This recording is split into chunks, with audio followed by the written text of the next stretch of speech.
Oh, this nigga here. This nigga Mac. My nigga Mac. Mac. Y'all don't know Mac. Mac's the motherfucker that came up here and said the N-word. As if the N-word don't mean nigga to a bunch of niggas. We gonna have to help white people out. So the rest of my set gonna be about helping white people out. Cause that's some bullshit. I brought Mac here, I bring him to Q. I'm like, look, I brought this boy from 12 Mile. He had a decent set. You can put him up. It's all good. 30 seconds in, this motherfucker said, the N-word. He ain't say nigga. I give him that. He from Tennessee. He came with us. He ain't want to get his ass whooped, but he almost lost his life tonight.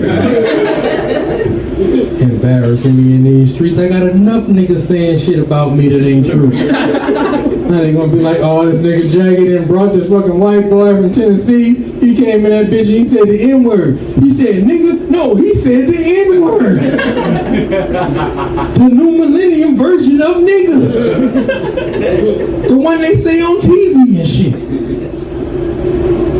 Alright, I'm gonna stop fucking with you about it, but I shouldn't stop fucking with you about it because I got 400 more years to fuck with you about it. Dear white comedian. Hi. I was thinking about us comedians, and then I thought, no, it's not all of us.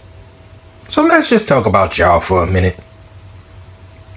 I'm not talking about all my white comedians, but you know what they say?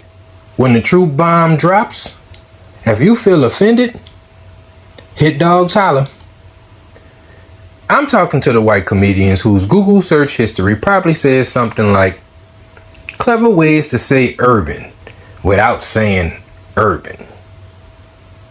And is it racist if it's observational? How many minorities does my entitlement tell me I can disrespect at the end of my unfunny 3-minute set? It's fascinating. The dedication y'all have. Y'all spend less time honing your actual craft, joke structure, timing, maybe even having an original thought, and more time figuring out how to tiptoe that tightrope of edgy without people noticing you a baby bigot piece of shit. It's like watching Cirque du Soleil, but instead of acrobats, it's mental gymnastics. Watching you try to justify why your joke about having sex with a black woman made you feel like Thomas Jefferson is not racist. Y'all be so committed. It's like the art of stand-up comedy is secondary to the art of trying to be a clever cunt.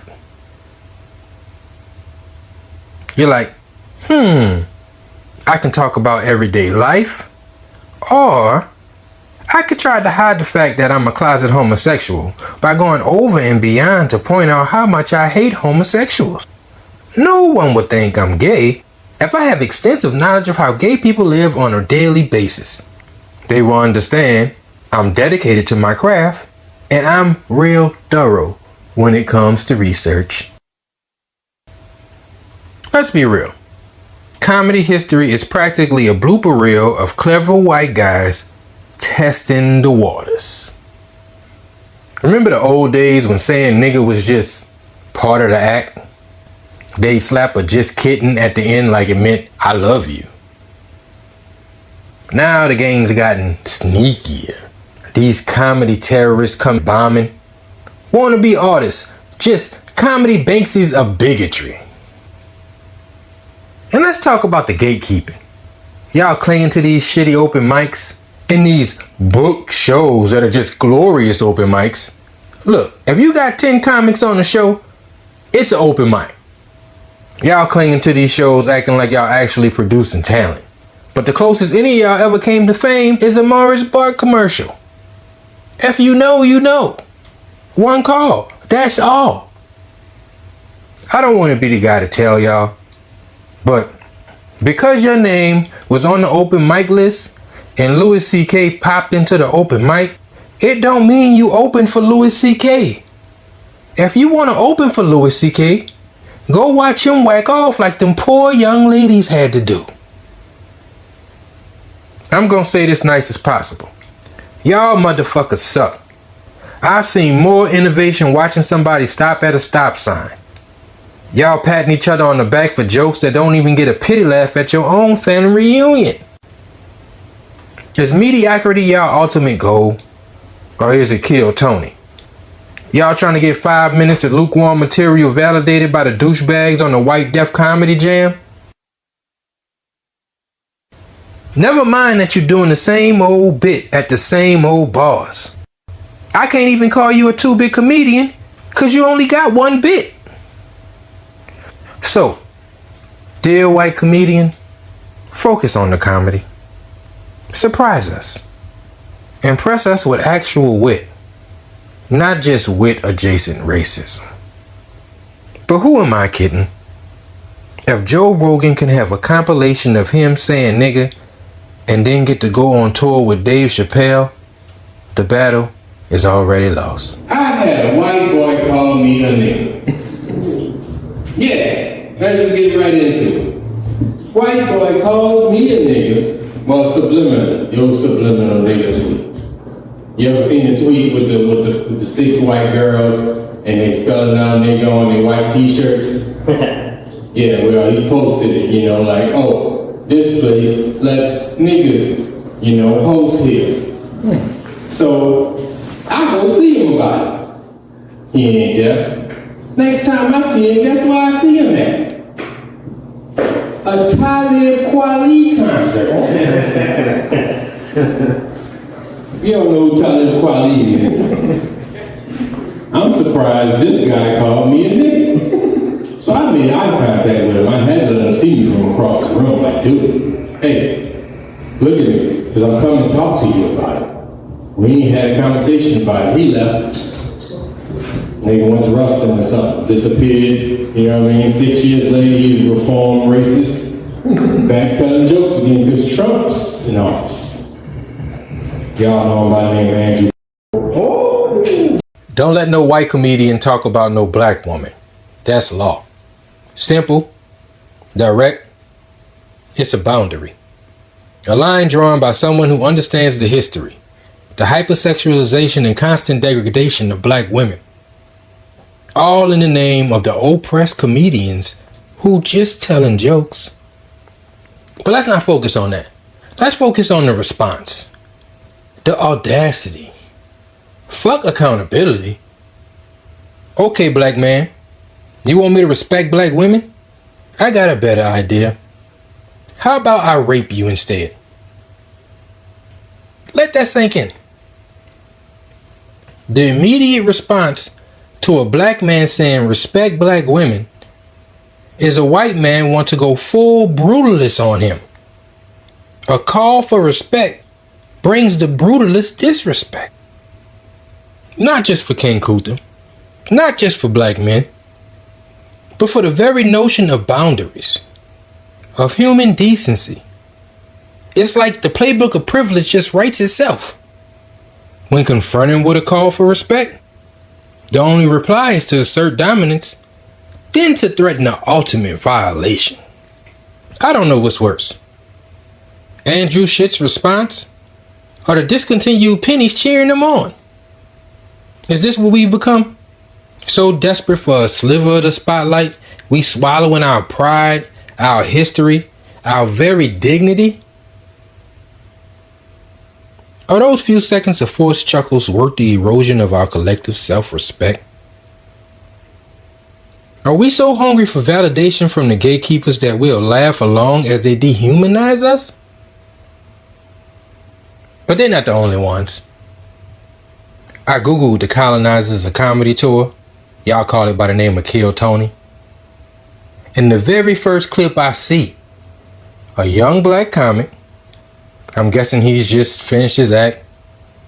What's the part they thought was so funny they gotta put it on the internet? It's the part where the hack cast of Seinfeld rejects say, "Oh, I thought you were my slave." Well, you are dressed a little slavishly today. You know, You look like a walking Newport. Somebody should kill Tony because he too comfortable. Lazy stereotypes getting thrown around like ICE doing Latinos that voted for Trump. And again, laughing as if it's all funny, as if it's all a game. The token in this racist pinball machine. Getting insults bounced off him like he just got the bonus. Guess that's what we gotta do if we want to become professionals. Open wide and eat bullshit. Change your tone for Tony. You gotta smile and nod while they dissect your appearance with the same racist tropes that they have haunted us with for generations.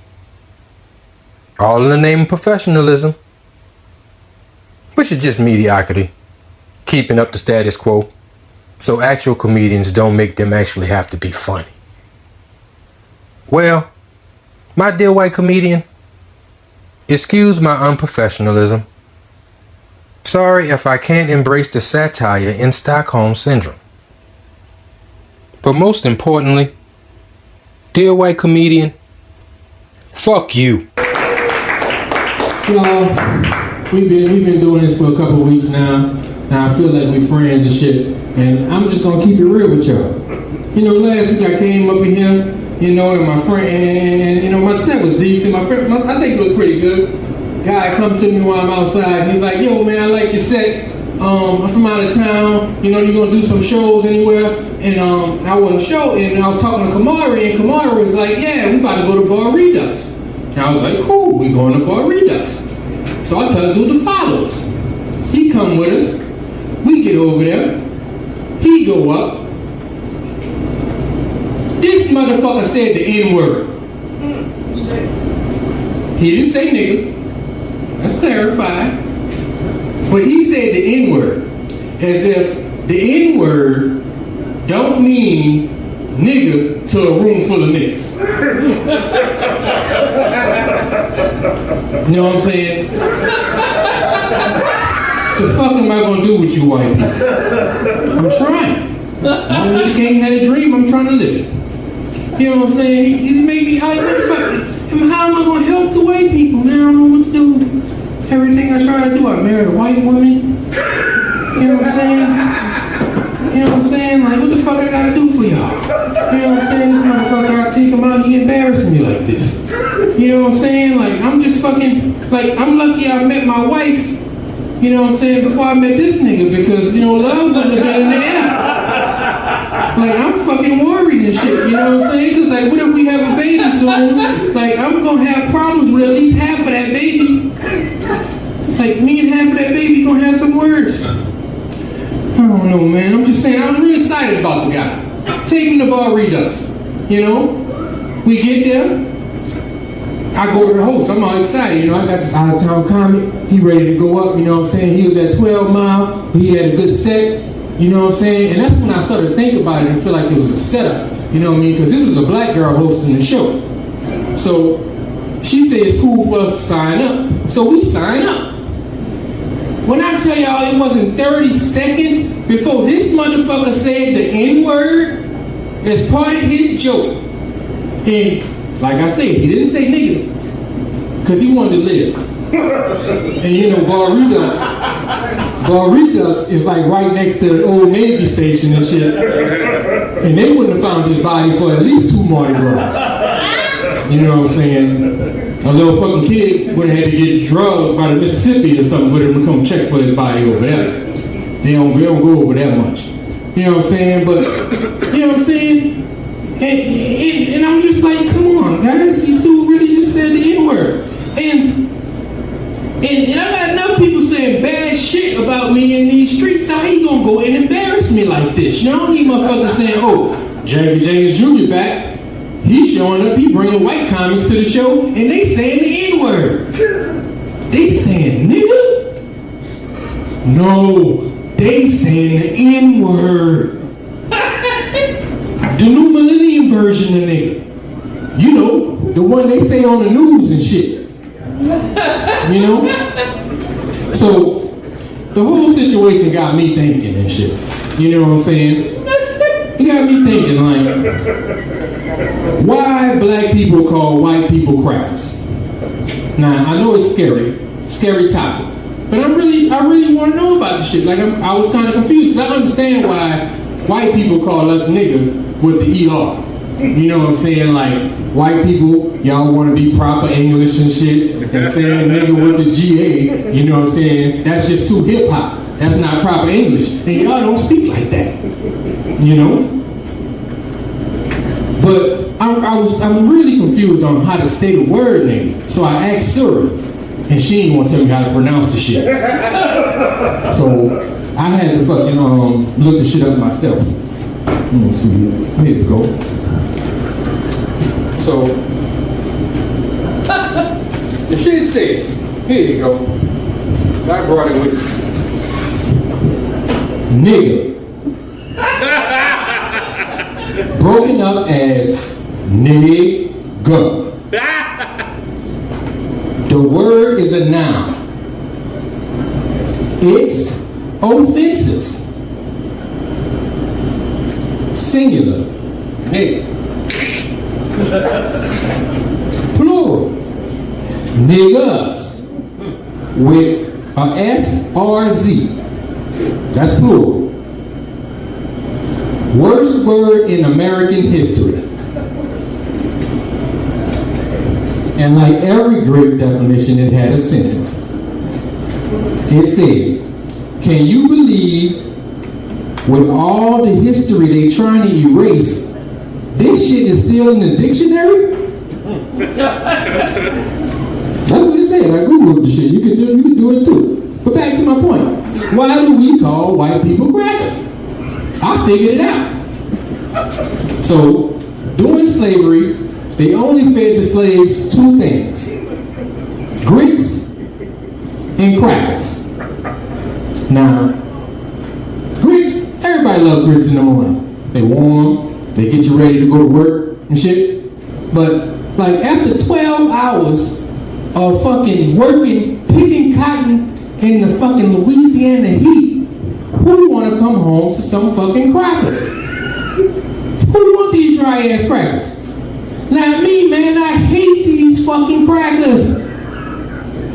Like, keep them shits. White people, if you didn't want us calling y'all crackers, this is what your ancestors should have did. Y'all should have fed the slaves mashed potatoes.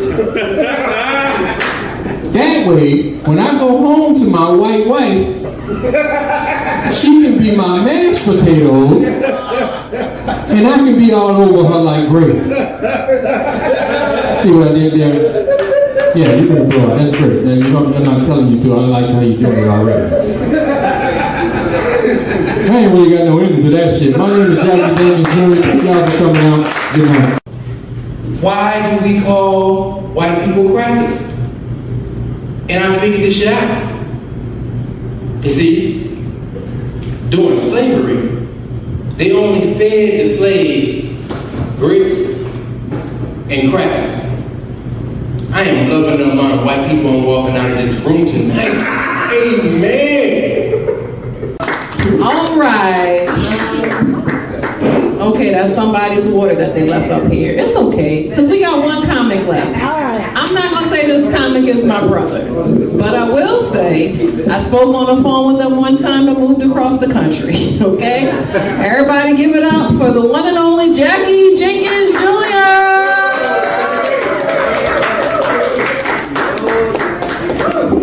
Give it up for Laughin. Yeah. Hold up, dude. I know you about to pay your tab. That's right, y'all sit down, though, because this shit ain't over with yet.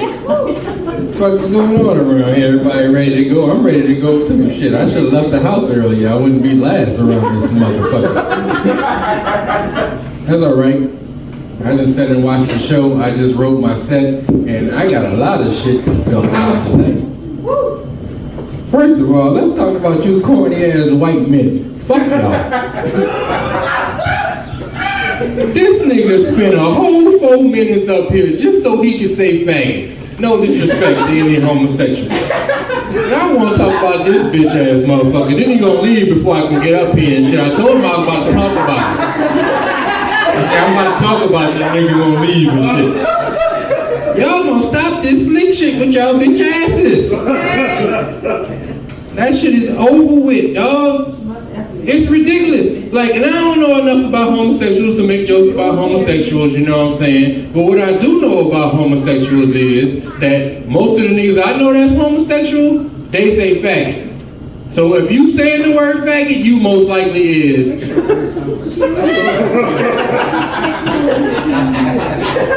That's all I'm saying about the shit. Until I know more about the shit. You know what I'm saying?